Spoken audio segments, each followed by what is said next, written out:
Hello കൂട്ടുകാരെ, അബീസ് വ്ളോഗ്സിൻ്റെ ഒരു പുതിയ വീഡിയോയിലേക്ക് സ്വാഗതം. നമുക്കിന്നിവിടെ ഒരു നല്ല ബീൻസ് തോരൻ വെച്ചാലോ?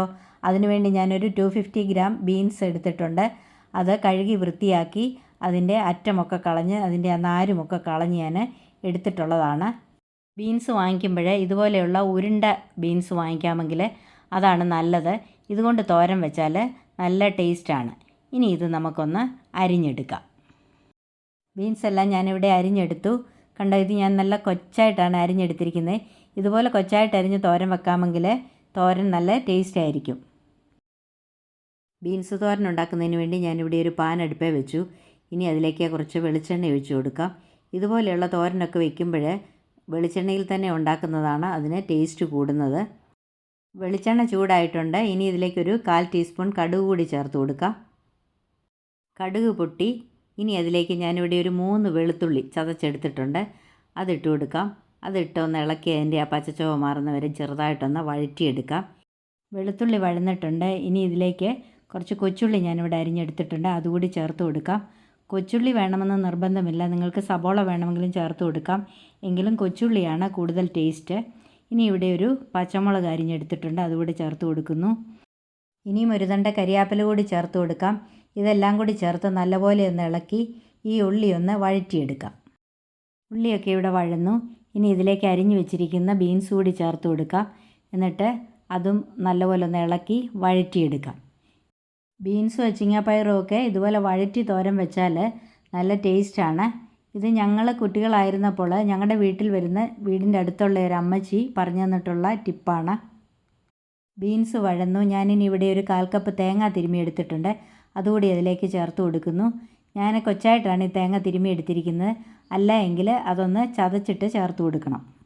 ഒരു 1/4 ടീസ്പൂൺ മഞ്ഞൾപ്പൊടി കൂടി ഇതിലേക്ക് ചേർത്ത് കൊടുക്കാം. ഇനി ആവശ്യത്തിന് ഉപ്പ് കൂടി ചേർത്ത് കൊടുക്കാം. ഞാനിവിടെ ഉപ്പ് നീരാണ് ചേർക്കുന്നത്. 1 സ്പൂൺ ഉപ്പ് നീര് ചേർക്കുന്നുണ്ട്. ഇത്രയും അല്ലാതെ വേറെ വെള്ളമൊന്നും ഞാൻ ഇതിനകത്ത് ചേർക്കുന്നില്ല. വെള്ളമൊന്നും ഒട്ടും ചേർക്കാത്തത് കൊണ്ട് ഇതിൻ്റെ ഗുണം ഒട്ടും നഷ്ടപ്പെടുകയില്ല. ഇനി ഇതൊന്ന് തട്ടിപ്പൊത്തി വെച്ച് ലോ ഫ്ലെയിമിൽ വെച്ച് നമുക്കിതൊന്ന് വേവിച്ചെടുക്കാം. ഒരു അടപ്പ് വെച്ചതൊന്ന് അടച്ചു കൊടുക്കാം. നമ്മുടെ തോരൻ ഇടയ്ക്കൊന്ന് ഇളക്കി കൊടുക്കാം. ഇത് ലോ ഫ്ലെയിമിൽ തന്നെ വെച്ച് വേണം കുക്ക് ചെയ്തെടുക്കാനായിട്ട്, അല്ലെങ്കിൽ അടിക്ക് പിടിച്ചു പോവും. ഇങ്ങനെ വെള്ളമൊന്നും ഒട്ടും ചേർക്കാതെ ഉണ്ടാക്കിയാൽ ഈ തോരന് നല്ല ടേസ്റ്റാണ്. എല്ലാവർക്കും ബീൻസൊക്കെ തോരൻ വെക്കാൻ അറിയാം. എങ്കിലും ഈ രീതിയിൽ ചെയ്തിട്ടില്ലാത്തവർ ഇങ്ങനെ ഒന്ന് ഉണ്ടാക്കി നോക്കിയാൽ അറിയാം അതിൻ്റെ വ്യത്യാസം.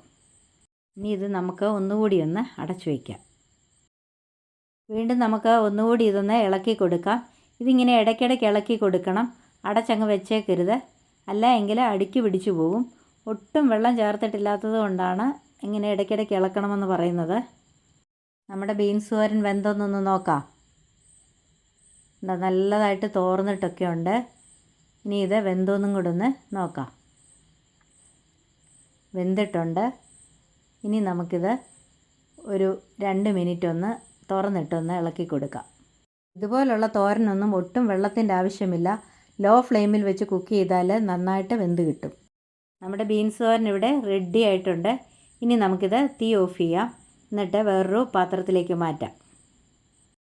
അപ്പോൾ നമ്മുടെ അടിപൊളി ബീൻസ് തോരൻ ഇവിടെ റെഡി ആയിട്ടുണ്ട്. നല്ല കൊച്ചായിട്ടൊക്കെ അരിഞ്ഞ് ഒട്ടും വെള്ളം ചേർക്കാതെ ഉണ്ടാക്കിയിട്ടുള്ളതാണ്.